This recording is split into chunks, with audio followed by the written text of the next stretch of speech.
How we doing? All right. Let's just get into it. Growing up, I wanted what every little boy wants. Normal penis. Yeah, I had a botched circumcision at birth. Had no idea for years until I watched porn. And then I very quickly found out there are two kinds of dicks in this world. That's cut and uncut. And I was working with more of like a third-party candidate situation. That is a weird thing to find out late. But my mom figured out that I had figured it out, you know, tissues around the house, that kind of shit. And she does the right thing. She takes me to the doctor, which is like, you know, nice, but also a little bit scary because the only thing they can do is surgery, really. So he sits me down, it's like, all we can do is surgery.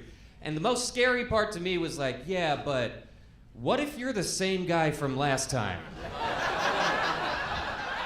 I wasn't old enough. I couldn't tell. You know what I mean? Like, what happens if they put me under anesthesia and right as I'm about to pass out, he just kind of leans in, pulls down his mask like, remember me?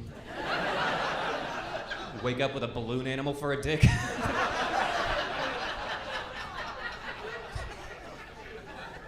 I am happy to report everything went fine.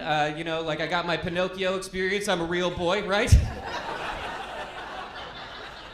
Now the weirdest thing about me is I will not stop telling strangers about my dick on stage. So, there you go. I don't know. I recently shaved my beard. I had a beard for 6 years. I had to get rid of it, though, because every time I would meet another guy about my age with a beard, he would want to be friends. He'd come up and be like, yeah, man, we should, like, shave our beards at the same time, you know? Be like period cycles. Let's sync up.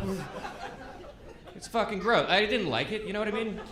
It's too much pressure. There was this one guy in particular, I had had enough. I was at a gas station in the Midwest. I didn't say shit. This guy was the attendant.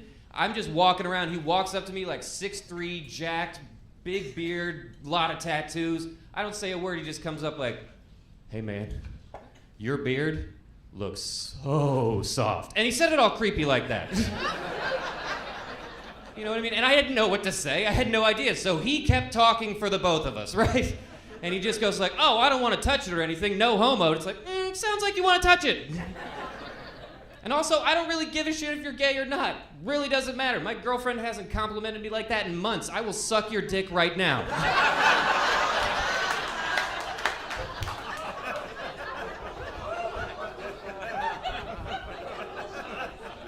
I really wish he had been gay, though, because then I wouldn't have wasted all that money on Carnival cruise tickets, but here we are. No, I originally grew the beard at one point because I had a cyst in my cheek. I recently got surgery, got it taken out. I had a cyst in my cheek for 17 years. It started out the size of a pea, grew to the size of a ping pong ball. And here's the thing, like, people would point it out, right? Like before I had the beard, you could see it. And I used to live in Texas, and I'm a smoker. So I would go to bars, I'd be outside smoking, and these old-timer Texans would walk up to me and be like, hey, man, you smoke and dip at the same time? That is fucking hardcore.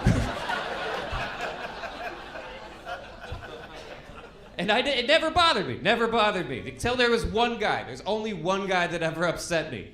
And it's kind of related to the thing. He pointed it out, but here's what happened. So I was, like I said, I lived in Texas, and me and my girl at the time, we would go to this bar that had a taco truck in the back. And we would go there. We knew all the staff. Everything was great, right? So one night we went. She went to go get tacos. I went to the bar. Now, they had hired a new bar back.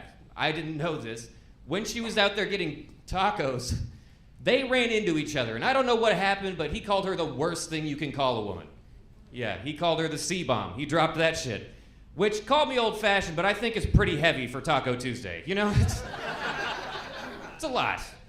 But here's the thing, like, so the staff found out about it, and they made him come apologize to her and me while we're sitting at the table. And in the middle of his apology, he points out the shit in my face. So he's nailing this shit, right? Like, killing it, right? So, like, in the middle of it, he just goes like, what's up with your face? Which seems rude. But he's like, and I'm not a vengeful guy. Like, I don't want to get revenge on anybody, but when the opportunity is right there in your face, it's pretty hard not to take it, right? So when he said, what's up with your face, I went, oh, cancer. And I don't know if you've ever seen the life in somebody's eyes leave them, but it feels amazing.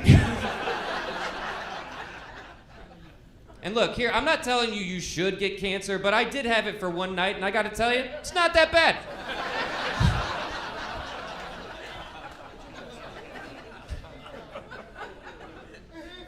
I don't know. I shouldn't have kids. I really shouldn't. I am in a relationship, which is nice. I've been in the relationship for 3 years, and my dad keeps fucking with me and asking me when we're gonna have kids, but he does it in his own special little way. He's like, so, when are we gonna have a bunch of little Phils running around? Well, not anytime soon with that fucking attitude, I can tell you that. But I just don't like, also he's assuming I'm gonna name it after me, right? I'm already named after him. I'm Philip III. If we have a Philip IV, that's just a period piece villain. That's all that is. You know what I mean? I don't want my firstborn to die of invading Scandinavia or the plague. That's just my personal... Go watch the fucking Hallmark Channel. Jesus Christ. I don't know. I just don't want to do... Like, I can't identify what a good or a bad dad is, really. I think that's why I shouldn't do it, right? Like, I'll give you an example. I used to have this job where I worked with this guy named Ken, right? And I thought Ken was going to be a great dad. Purely because he owned a Subaru. That's the only reason. And I'm not saying that makes you a good dad, but it at least makes you a savvy lesbian, and I'll take either, really.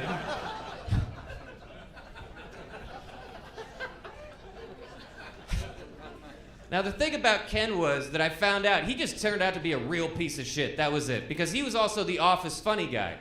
But the way that he was the office funny guy is that he would play pranks on his daughter and bring the story to work. And this is verbatim the prank he was about to play. What he does is he goes like, what I'm gonna do, I'm gonna get a pregnancy test, I'm gonna make sure it's positive, then I'm gonna leave it in her bathroom, and then I'm gonna yell at her. It's the whole thing. First off, how's she gonna think she got pregnant from a test she didn't take? Yeah, you got plot holes, dickhead. You know what I'm saying?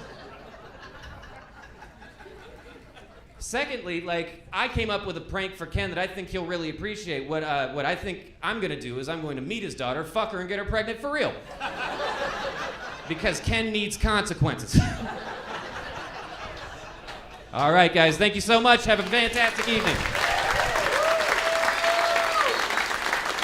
Keep it on for Phil Parker.